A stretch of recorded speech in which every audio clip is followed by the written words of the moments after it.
tudo bem? Hoje nós vamos continuar a nossa aula de história, então.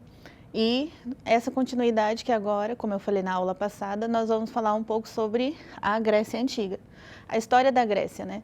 Só que ela é tão extensa, tão grande, que essa aula vai ter que ser dividida mais ou menos em 3 partes. Hoje nós vamos ver os 3 primeiros períodos, que é a Grécia dividida, e nas próximas aulas a gente vai ver sobre Esparta e Atenas, e nas outras os demais períodos. Então aqui, para a gente começar, e algo que eu vou deixar claro, que eu acredito que eu esteja deixando claro em todas as aulas, é que aqui nós estamos vendo as principais características do tema da aula. Então assim, não tem como eu ficar estendendo muitas vezes por conta do tempo, mas as principais características aqui nós vamos ver. Bom, começando então, a história grega antiga, ela é dividida em 5 períodos. Lá na primeira aula eu falei que a história ela é dividida em 5 períodos, né? E tem essas subdivisões. Então aqui na Grécia ela é dividida como pré-homérico, homérico, arcaico e clássico. Tem o helenístico também. Alguns vão considerar só os 4 primeiros, mas aqui nós vamos ver o helenístico também e o que significa.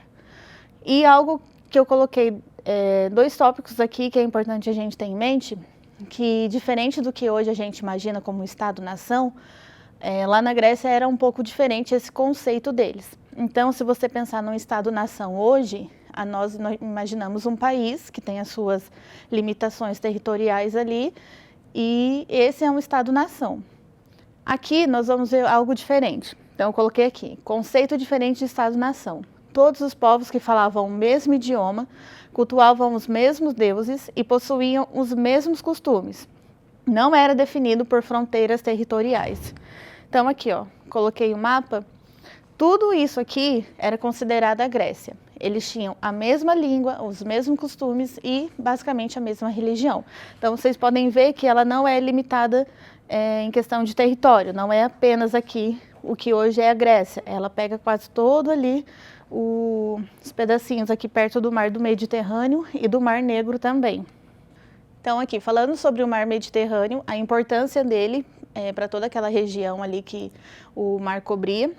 Através dele houve grande teia de relações construídas com as penínsulas itálicas, balcânicas e a Anatólia, que é a atual Turquia. Então aqui, através do mar Mediterrâneo, onde havia portos e ilhas ali, também havia um grande comércio do quê? De azeite, de vinho ou lã. Então aqui, mais uma vez o mapa, onde via aqui, ó, toda a Grécia, aqui é onde é a Grécia atualmente. Então aqui, zonas de assentamento grego, são todos esses pedacinhos que estão em vermelho. Muito bem. Agora começando o período pré-homérico. Pré é o que vem antes, certo? Então, antes de Homero ali, que nós vamos falar no próximo período. Então, ele vem de 2000 a 1100 a.C. Ele foi marcado pelo poder palaciano, o poder centralizado da civilização creto-micênica. Então aqui, funções administrativas, políticas e econômicas e religiosas também. Então o poder todo ali da Grécia vinha através desses palácios, que não era apenas as casas dos reis, mas tinha toda essa função de administração, de política, economia e religiosa também. E assim como lá no Egito, o faraó não era considerado apenas um governante, mas era considerado um rei divino, aqui vai ser a mesma coisa também. Essa ideia de que o rei não é apenas um governante humano, mas ele é uma divindade encarnada ali. Bom, aqui então nós temos a sociedade centralizada nesse palácio, nesse poder do palácio, comandado por um rei divino. E o que acabou acontecendo que acabou com o poder dos palacianos aqui? Houve a invasão dos dórios. Então aqui, colapso brusco ocasionado pela invasão dos dórios, que levou à ruralização. O que seria esse significado de ruralização? Abandono das cidades e migração para as áreas rurais. Então, é só você pegar também, a própria palavra já indica o que é, né? Ruralização é essa saída da cidade para ir para a zona rural, por conta aqui então da invasão dos dórios. E quem são esses dórios, né? Quem eram esses dórios? Eram aqueles que estavam no norte e começaram a invadir mais o sul da Grécia. E eles eram conhecidos por serem guerreiros, e eles estão ligados à fundação de Esparta, que nós vamos ver lá na próxima aula. Então, aqui, ligados à fundação de Esparta, que herdaram muito dessa herança militar, guerreiros, tudo isso passou para, então, a polis de Esparta. E, com tudo isso, aconteceu a primeira diáspora grega, a fuga das invasões dórias, então, que ocasionou na ruralização. Então, aqui nós vamos para o período homérico, de 1100 a 700 a.C. Então, como aconteceu essa primeira diáspora grega aí, e lembrando que na outra aula nós falamos sobre diáspora, o significado de diáspora. Nós falamos sobre a diáspora hebraica na outra aula. E eu disse que havia outros tipos de diáspora, né, como diáspora africana, e aqui nós estamos vendo a grega, que basicamente significa o abandono, a imigração para outros lugares ali, haver um êxodo, né? Então aqui, por conta dessa diáspora grega, a sociedade acabou se tornando rural, porque saíram das cidades, e agora quem vai mandar vai ser a aristocracia, e ela vai ser aristocrática. Então aqui, a vida social organizada em torno da aristocracia. E uma parte muito importante, antes de continuar falando sobre a aristocracia, é sobre Homero. Ele foi um poeta grego e tudo que, ou basicamente quase tudo que nós sabemos desse período homérico aqui é o que ele deixou escrito. Não que o que ele deixou escrito era tudo real, mas através ali, por exemplo, da Guerra de Troia e a Odisseia. A Odisseia não foi real, mas tem muito mito grego ali, onde a gente consegue saber como que era a visão dos gregos nesse período, né? E o culto aos antepassados. Agora, o culto não vai ser mais tanto a divindade do rei, como era ali no período pré-homérico. Eles vão começar a ter um culto aos seus antepassados. E aqui, muito importante, falando sobre a aristocracia, os oikos. O que era isso? Era uma unidade comandada por um aristocrata chamado de patriarca. Então, as oikos era como se fosse um conjunto, um grupo ali, onde havia o chefe que era chamado de patriarca. E o prestígio desses patriarcas aqui, ele crescia de acordo com aquilo que ele possuía. Então, quanto mais escravos, mais armas, mais ferros e cavalos ele possuía, maior era o prestígio dele diante da sociedade. E continuando aqui, só uma observação importante. A escravidão nesse período não tem a ver tanto com a cor da pessoa, que nós vamos ver, né, uns anos bem à frente aqui. Mas ela estava mais ligada ao endividamento das pessoas ou a guerras também. Porque quando havia guerras, havia muitos saqueamentos.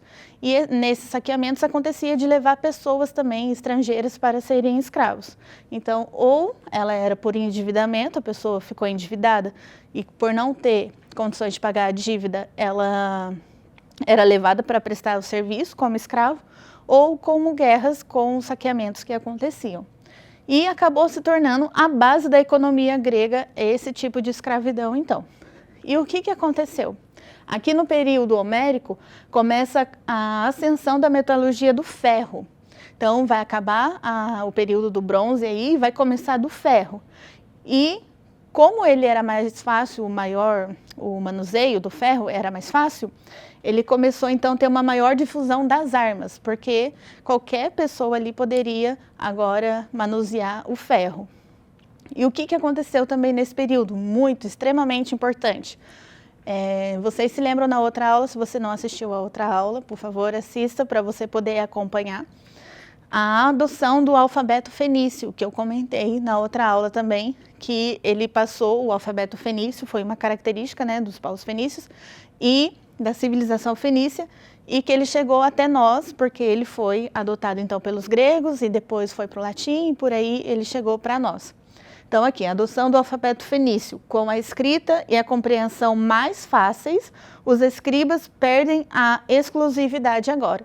Na outra aula também eu comentei sobre isso, principalmente no Egito, que os escribas ali, eles tinham o domínio, o monopólio desse saber da escrita, porque como era algo mais complexo, não era qualquer um que poderia fazer ou escrever ali ou ler o que estava escrito. Mas agora através do alfabeto fenício, que os gregos adotaram, era mais fácil e eles perdem esse poder da escrita.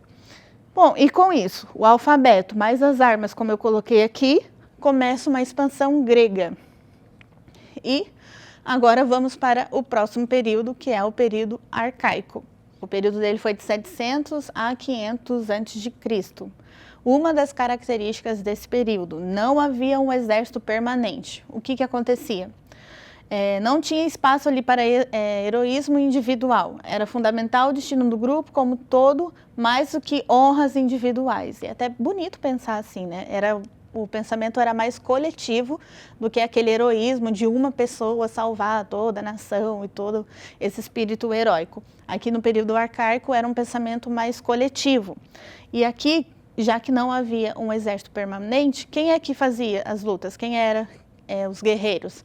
Eram os próprios homens ali que eram pessoas comuns, que havia os treinamentos ali, mas não era um exército permanente, eram os homens ali comuns. Bom, agora falando a questão que eu acredito que seja a maior característica desse período, e a maior característica que provavelmente cai em vestibular também, é o que eu coloquei aqui. O cidadão possuía todos os direitos políticos em sua própria polis, que é a cidade. O cidadão possuía. Aí você pensa, nossa, então eu, por exemplo, professora, como mulher, eu era uma cidadã, possuía todos os direitos políticos na minha própria polis. Só que aqui temos uma pegadinha. O cidadão possuía todos os direitos políticos, mas quem era o cidadão aqui? Eu, como mulher, era considerada cidadã? Um homem que tinha menos de 21 anos e a renda dele não era muito boa, ele era considerado cidadão? Se ele não fosse ali daquela polis, se ele fosse estrangeiro, era considerado cidadão? Então, não era. E tinha toda uma característica ali de cidadania. Mulheres, estrangeiros, ninguém desse grupo fazia parte ali dos cidadãos. E para chamar os estrangeiros que não era nascido ali na polis, eles chamavam de meteco. Então aqui, estrangeiro grego que era privado dos seus direitos políticos. Ele poderia ser grego. Se fosse uma outra pessoa que não fosse da Grécia ali, era chamada de bárbara. Então aqui, o meteco era um estrangeiro grego que vinha de outra polis. Muito bem, continuando aqui. Então nós temos a segunda diáspora grega, ou como é chamada às vezes de colonização. Foi expansão territorial composta por endividados, aventureiros, excluídos por falta de posses, que buscavam outras terras para obterem uma ascensão social, alcançando status de cidadão. Então, essa segunda diáspora grega, ela foi bem diferente da primeira. A primeira aconteceu pela invasão dos dórios ali, os antepassados dos espartas, e a segunda aconteceu ali para haver uma ascensão social, né? Então, essas pessoas que eram excluídas da sociedade, os endividados, aventureiros e excluídos em geral, eles começaram a percorrer outros territórios, outras terras, para que eles pudessem crescer ali e não serem mais excluídos. Então, quando eles voltassem para a polis deles, era uma situação diferente. E muitas das vezes tinha até agora o direito de ser cidadão por ter adquirido terras e ser uma pessoa de posses agora. E poder ser chamada de cidadã, então.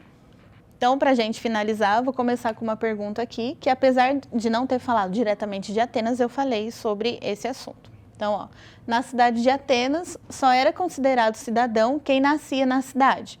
Logo, os estrangeiros não podiam participar das decisões políticas da polis. O nome dado aos estrangeiros era... Eu acabei de falar disso, eu espero que você acerte. Então, letra A, Fratrias. Letra B, Geórgios. Letra C, Ilotas. Letra D, Metecos. E letra E, Eupátridas. Muito fácil, né? Por favor, qual é a questão? Se você falou a letra D, a alternativa D, você está certo e tem uma memória muito boa e você realmente aprendeu, mas está muito fácil. Então aqui, outra agora, da Mackenzie. Conta a história que, com a ajuda de Atena, Epeu construiu um grande cavalo de madeira, onde escondeu guerreiros. Ulisses, ardilosamente, introduziu em Troia para que os guerreiros a saqueassem. Em sua obra, o autor transformou a luta pelo controle do estreito de Dardanelos num conflito envolvendo deuses e heróis. A obra e o respectivo autor são... Eu falei sobre ele também. Então, aqui nós temos até uma história que é bem conhecida sobre a Guerra de Troia, que é aquele cavalo de Troia, onde esconderam vários guerreiros ali. Aqui, primeira alternativa, letra A República de Platão. Letra B, Édipo Rei, do Sofocles. Letra C, a Ilíada, do Homero. Letra D, os Sete contra Tebas, do Ésquilo. E a alternativa E, a última, a História da Guerra do Peloponeso, Tucídides. O nome difícil. Qual dessas alternativas aqui, então? Qual é a obra que fala da Guerra de Troia e também da Odisseia, que eu falei lá no começo, e qual é o seu autor? É Platão? Será que é Platão? O único aqui que eu mencionei, qual foi? Não falei sobre Platão, foi sobre Homero, então letra C. Então aqui, na próxima aula, nós vamos falar sobre as duas principais polis aqui, lá no período clássico, então. Perdão, volta. Então aqui, na próxima aula, nós vamos falar das duas principais polis. A Atena, a deusa Atena aqui, que a polis, então, de Atenas, e também sobre Esparta. Bom, as duas principais, como eu falei, e que eram muito diferentes entre elas, né? Aqui, Atenas, aonde vai valorizar a filosofia, aonde veio lá os pensamentos filosóficos, todo o estudo, aonde era valorizado muito o pensamento crítico, tudo mais. A democracia também nós vamos ver aqui. E Esparta, que era basicamente a polis guerreira, né, que veio lá dos dórios, os seus antepassados, e que apesar dela ser assim tão bruta, tão guerreira, ela tinha vários aspectos ali que é de se admirar. Como um exemplo, um leve spoiler da próxima aula. Aqui na democracia de Atenas, as mulheres não eram consideradas cidadãs, mas aqui na polis de Esparta, as mulheres tinham uma grande participação ali na sociedade, já que os homens eram completamente ali, o trabalho deles era de serem guerreiros. Então, a parte administrativa ali ficava muito com as mulheres. Então, é algo de se admirar nessa polis, né? Entre outras coisas que nós vamos ver na próxima aula, então, que vai estar separada apenas para Atenas e Esparta. Bom, dando um breve resumo da aula de hoje, que eu espero que você tenha recordado aí. Então, vamos aqui. Uma coisa boa para lembrar é que a história da Grécia é dividida entre 4 períodos: pré-homérico, homérico, o arcaico, o clássico. Lembrando que o pré-homérico aqui, então, ele tem uma das suas principais características, o poder palaciano, é o que cai muito em vestibular também. E os dórios também, é importante lembrar que são os antepassados lá de Esparta, aonde aconteceu a primeira diáspora grega ali, justamente fugindo dos dórios. E aqui já no período homérico, aonde vai vir Homero com todo o seu poema ali, com a sua obra Ilíada, que ele descreve a Guerra de Troia, e a Odisseia, que, como eu falei, não é algo real, mas é algo muito mitológico, aonde nós conseguimos saber como era esse pensamento desse período. Oikos também, que agora vai ser comandado, a administração ali vai ser a partir então da aristocracia, que é esse Oikos aqui, que era a unidade comandada por um patriarca que fazia parte da aristocracia. Bom, aqui, lembrando sobre a escravidão também, não ser por questão de cor de pele, mas ser mais por endividamento e também saqueamento de guerras, pessoas que tinham ali as suas vidas levadas então depois da guerra. Aqui acaba então o período do bronze, vem a metalurgia do ferro. O ferro começa a ser mais popular por o seu manuseio ser mais fácil.